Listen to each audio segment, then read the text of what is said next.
Welcome back to my garden here in July. It's been a busy few weeks. As you can see, here's our side entrance to the garden with all of our shade plantings. This is some of my favorite area in July when some areas of the garden post-spring are looking a bit tired. Here we have lots of lush, vibrant greens.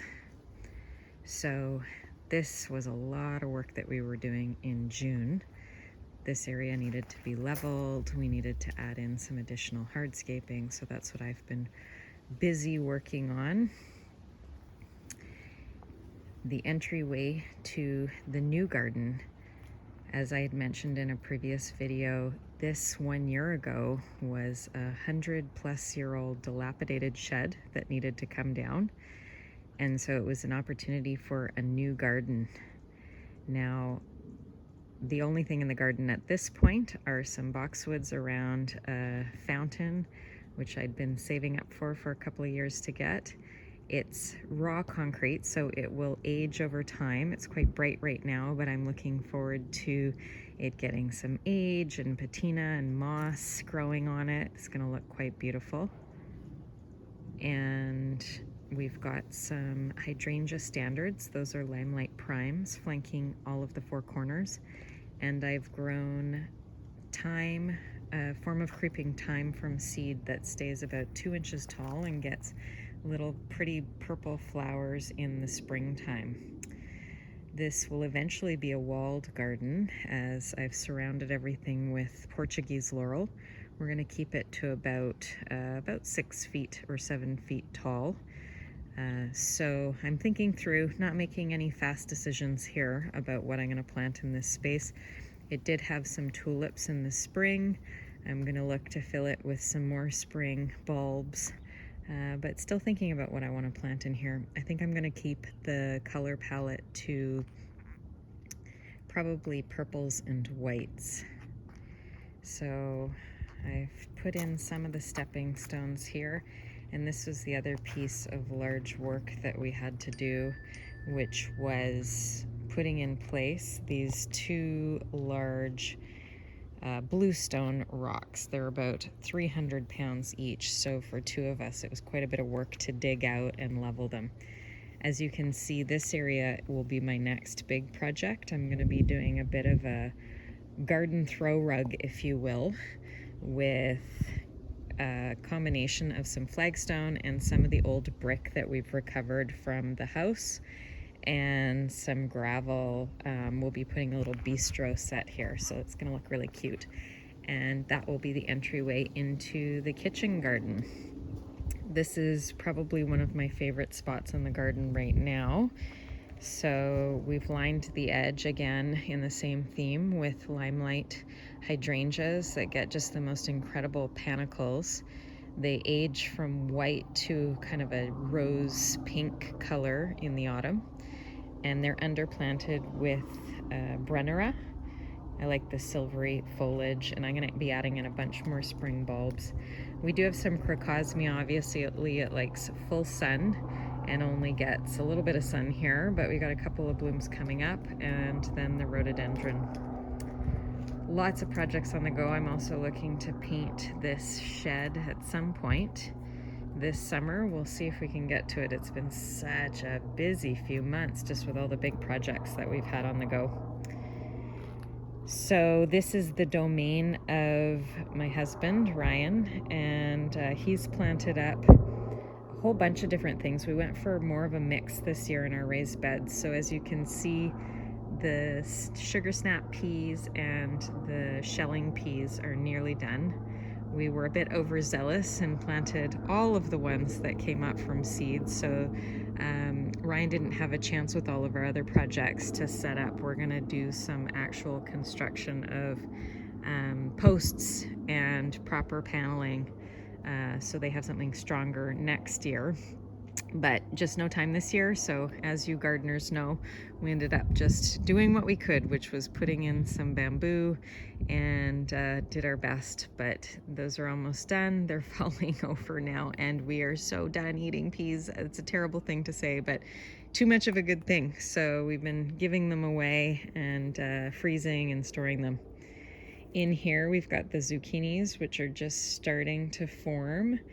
Carrots and lettuce, basil, cilantro, onions, and here we've got a whole bunch of beans and some pepper plants as well as some lettuce. And then if we go to these two beds in the back here, more lettuces, a whole row of strawberries on this side that are getting runners. So what we need to do is put the runners in pots, get them growing on, and then replace some of the older plants. Typically you want to keep strawberry plants sort of 3 to 4 years, and then they'll start producing less fruit, and so you want to replace them with their babies that they produce. So strawberries give and give, which is great. We've then got some kale, all different types of kale, and really excited we've been eating cauliflower recently. We didn't typically grow cauliflower before, but we've had really good luck with it this year. So I'm very excited about that.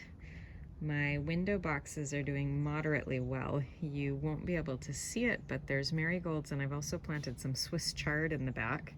The Swiss chard seems to have been shaded out by everything else, but the nasturtiums seem happy. We've just set up the drip, and we've got to kind of hide it, obscure it with paint or something else. Unfortunately, in our region, we can't get the white 1/4-inch drip tubing like you can in some areas, so we'll see how we obscure that. This back area to the garden is starting to come into bloom. It's more of a summer area, so if you can believe it, these dahlias I left in the ground over winter, and it was just a chance to see what they would do, and every single one of them, with the exception of one, came back. I've still got some more planting to do. I want to get another boxwood ball to put in here.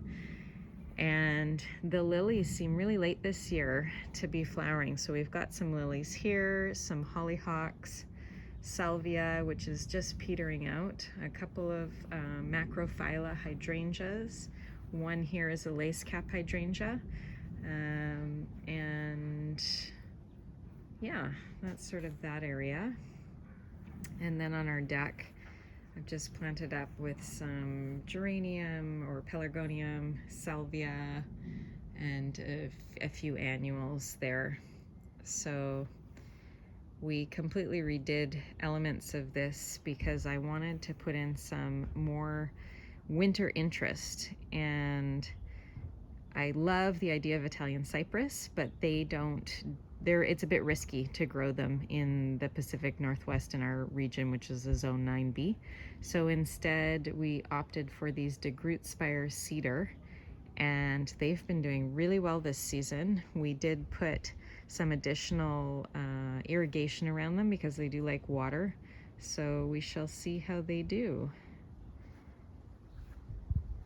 Now, of course, not every area of the garden can be beautiful all year long. This central area, which we call the orchard and rosary, is predominantly lovely in spring. There's a few patchy areas that peter out in the summer. So my goal this summer is to take note of the kind of empty spots. You can see one here, and other areas where there were spring blooms, but I'm missing stuff in the summer, and I'm gonna figure out what I wanna do with those spaces. You can see we've expanded the herb garden. We've got some lemon balm, a different type of basil, the chamomile, which is almost done, thyme, tarragon, sage, chives, a whole bunch of things in there.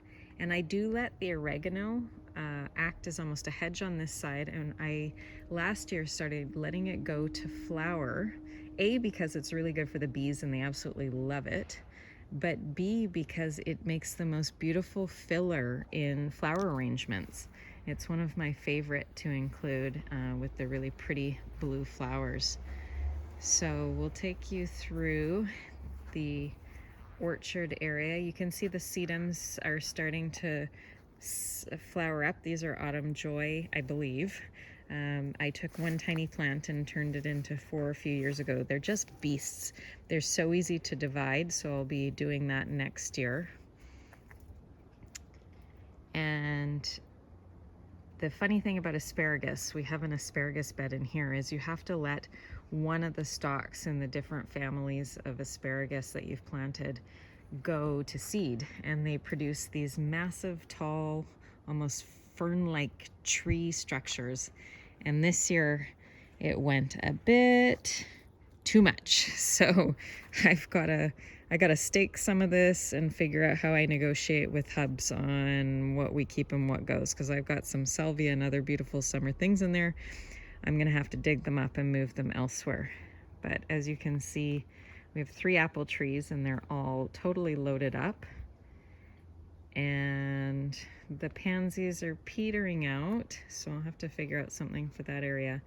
But look at that lavender, our lavender hedge against the greenhouse. I just love it, and it's so noisy with the bee traffic right now. And I've had the best luck this year with sweet peas, but like our other peas, too much of a good thing. They're almost toppling over. So let me give you a view of it. There's Charlie. There's some lizards living in the rock wall over there, and she loves to keep an eye on them. So you can see all the sweet peas. They've been, the towers, I learned I definitely overplanted these. But the positive of it is that I am cutting sweet peas every 3 to 4 days. I'm giving bouquets away. Our whole house smells like sweet peas. It's been just wonderful. And obviously with sweet peas, you don't want to let them go to seed unless you're planning on collecting the seeds. To lengthen their season, you need to be cutting on them almost every bloom off every week, or at least that's what Monty Don says, and I found that to be true as well.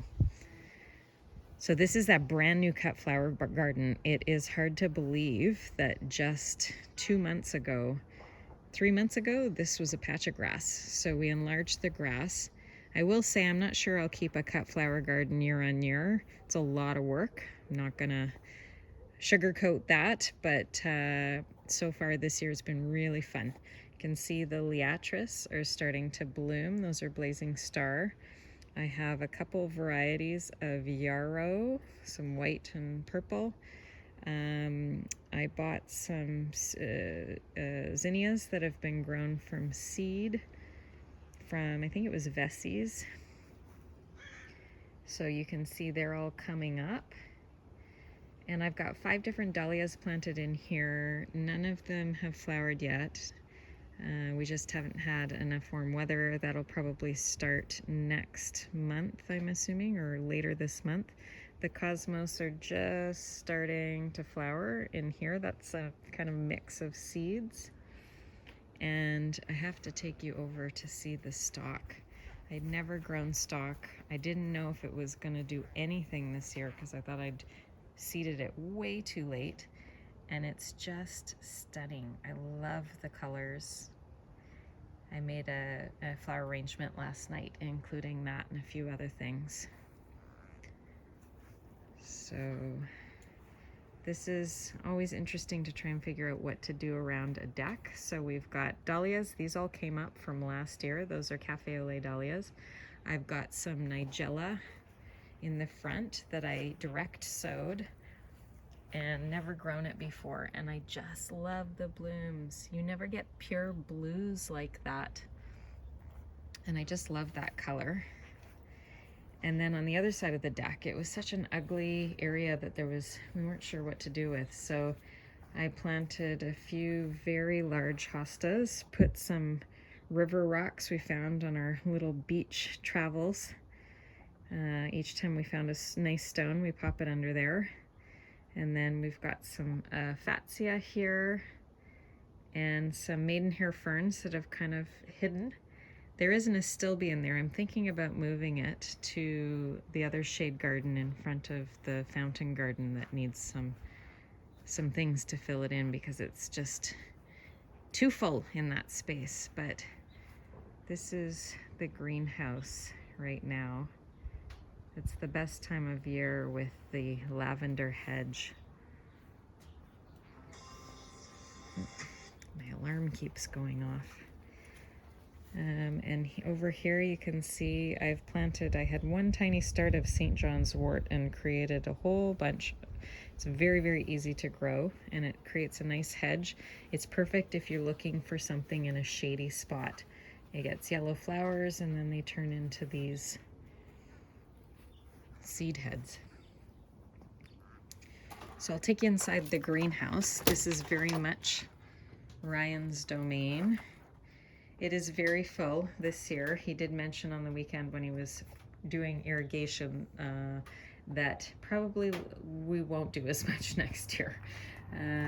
We get excited about tomatoes. They are some of our favorite crop. So we've got a couple of eggplants. It's our first year growing eggplants. And then we have several varieties of indeterminate tomatoes, and that means we do the vertical growing method. So I'll just show you up here. They're all sort of attached with strings to some pieces of wood that he's just put up here. And every time they grow and fruit, we take off the bottom leaves, and then the plant can concentrate all of its energy on producing tomatoes. So we're really excited about that. We like to eat them fresh, we can them, we roast them. We always like to give stuff away too. And then we've got our cucumbers and some peppers.